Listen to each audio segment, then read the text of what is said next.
जय हिंद सभी को। बेटा इस वीडियो में मैं आप लोग के साथ डिस्कस करने वाला हूँ स्कूटी को लेकर के। और स्कूटी की लिस्ट कहाँ से देखें, इसके दो तरीके हैं आपके पास। एक तो ये कि आप लोग गूगल पे जाएं और HTE सर्च करें। और जैसे ही आप HTE सर्च करोगे तो यहाँ पर एक सर्कुलर लिस्ट आएगी। तो आप लोग सर्कुलर लिस्ट यहाँ पर देख लीजिएगा। पेज नंबर एक पर जैसे ही जाओगे तो यहाँ पर निश्चित तौर पर आपको एक लिस्ट मिलेगी। देखिए सारी लिस्ट आपको यहाँ पर मिल जाएगी। जैसे कालीबाई में का भी जो हायर एजुकेशन डिपार्टमेंट है वो, जिसमें ऑल कैटेगरीज हैं।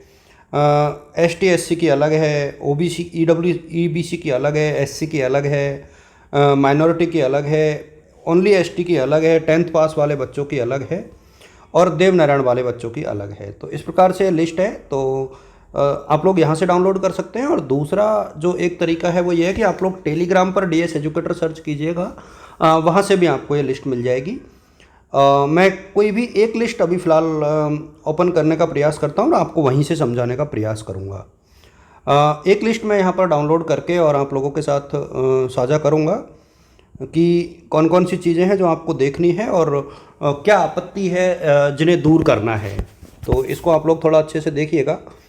देखिए ये ऑल कैटेगरी वाली लिस्ट मैंने ओपन की है और ये बहुत बड़ी लिस्ट है।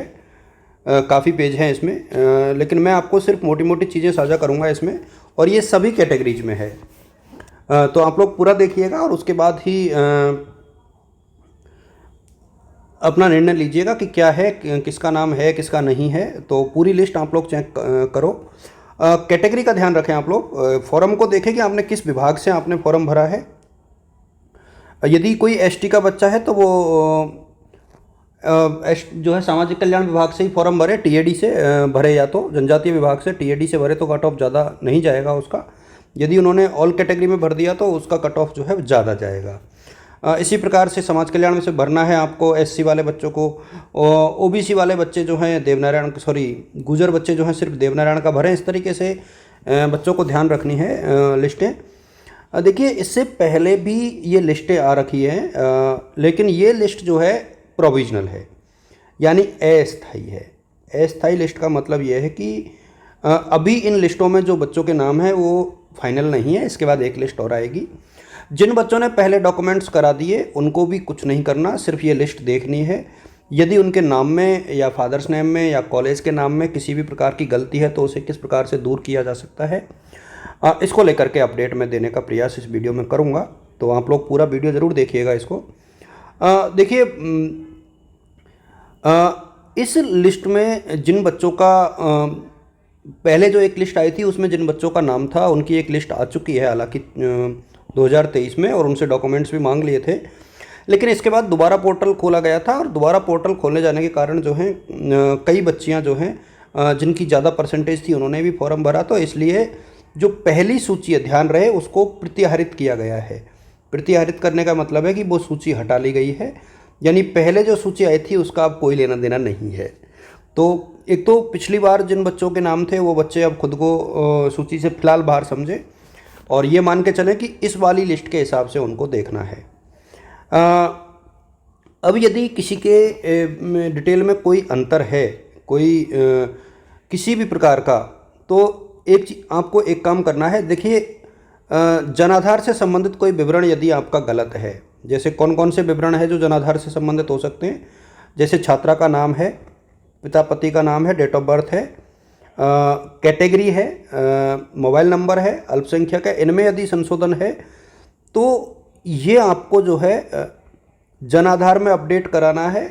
और इसके बाद जो है छात्रवृत्ति आवेदन पत्र में प्रोफाइल को अपडेट भामाशाह डिटेल पर क्लिक करके चेंज करना है। ये आपको ध्यान रखना पड़ेगा।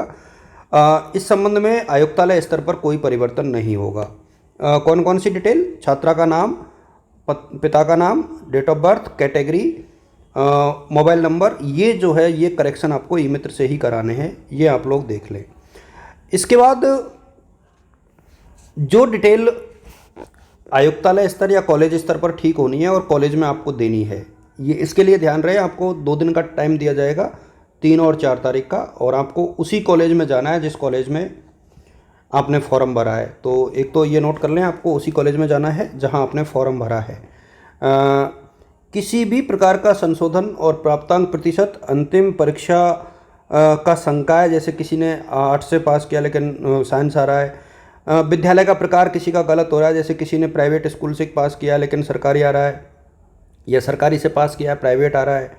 किसी ने सीबीएसई से पास किया लेकिन आरबीएसई आ रहा है। इस तरीके की चीज़ हैं, या किसी का नाम 2 बार आ रहा है। तो इस तरीके की जो डिटेल है ना, वो आप उस कॉलेज में जाना है आपको जिस कॉलेज में आपने फॉर्म भरा है। तो इस चीज़ का आप लोग ध्यान रखें। और 5 दिवस के भीतर, लेकिन मैं अभी भी कह रहा हूँ कि इस लेटर को आए हुए 3-4 दिन हो गए, 4 तारीख तक का समय जो है दिया है हमने, खासतौर पे हमने अपनी कॉलेज में, राजकीय कला कन्या महाविद्यालय कोटा में। तो आपको कॉलेज आकर के और ये डिटेल जो है बतानी है कि कौन कौन सी सूचनाएं जो हैं आपकी गलत हैं। जिन बच्चों के में कोई गलती नहीं है उनको नहीं आना है। उनसे डॉक्यूमेंट्स जब स्थायी सूची आएगी तब आपसे डॉक्यूमेंट्स मांग लिए जाएंगे, और वो मैं आप लोग के साथ साझा कर दूंगा। चैनल को आप लोग ज्वाइन करके रखिएगा, तो कहीं भी किसी भी प्रकार की समस्या जो है नहीं आएगी। एक चीज़ आपको ध्यान रखना, किसी छात्रा ने यदि ऑल कैटेगरी में आवेदन नहीं किया है तो वो जन आधार में जो है श्रेणी को चेंज करा सकती है और कॉलेज में जो है एप्लीकेशन दे सकती है। ये आप लोग बिल्कुल क्लियर कट देख लें इस चीज़ को। इस तरीके से ये एक प्रारूप है, इस प्रारूप के अकॉर्डिंग आपको आपत्ति देनी है कि एप्लीकेशन आईडी क्या है, छात्रा का नाम, पिताजी का नाम, योजना का नाम, और जो संशोधन चाहा गया है ये आपको लिख करके देना पड़ेगा आपकी कॉलेज में, जिस भी कॉलेज में आप पढ़ते हो वहाँ पर, या जहाँ से आपने फॉर्म भरा है वहाँ से। तो इस चीज़ का आप लोग थोड़ा सा ध्यान रखें सारे बच्चे।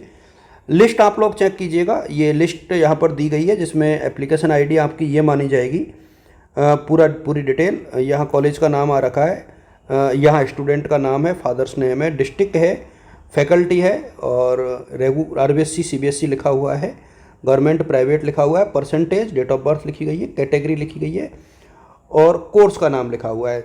ध्यान रहे जिन बच्चों ने बीए सेकेंड सेमेस्टर का रेगुलर का फॉर्म नहीं भरा है वो स्कूटी नहीं ले पाएंगे।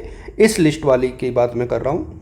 और इससे पूर्व के जो बच्चे हैं 2022-23 वाले, उनकी भी स्कूटी अभी पेंडिंग है कई बच्चों की। वो स्कूटी जल्दी उनको दे दी जाएगी। आई थिंक दीपावली के आसपास का आप लोग वेट करें। उनके ई वाउचर पेंडिंग है, जैसे ही आएंगे मैं आप लोग को सूचित कर दूंगा। इस लिस्ट को आप लोग गौर से देखिएगा। और अपने अपनी कॉलेज में मैंने पहले ही कहा कि 4 तारीख तक आप लोगों को ये एप्लीकेशन देनी है।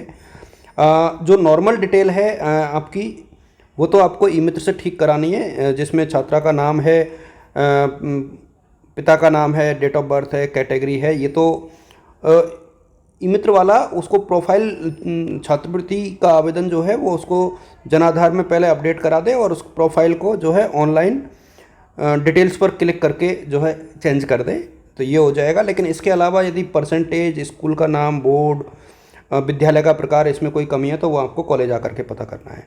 तो ये आप लोग ध्यान रखें कि इसको बहुत अच्छे से रीड करें।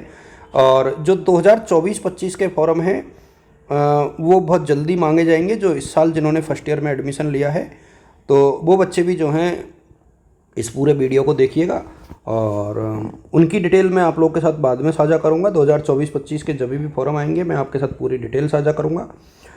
इस वीडियो को पूरा देखिएगा आप लोग, क्योंकि वीडियो को देखने के बाद ही सारे डाउट्स आपके दूर हो पाएंगे। आप सभी को शुभकामनाएं। Wishing you all the best और good luck. Thanks to all of you. Thank you बच्चों।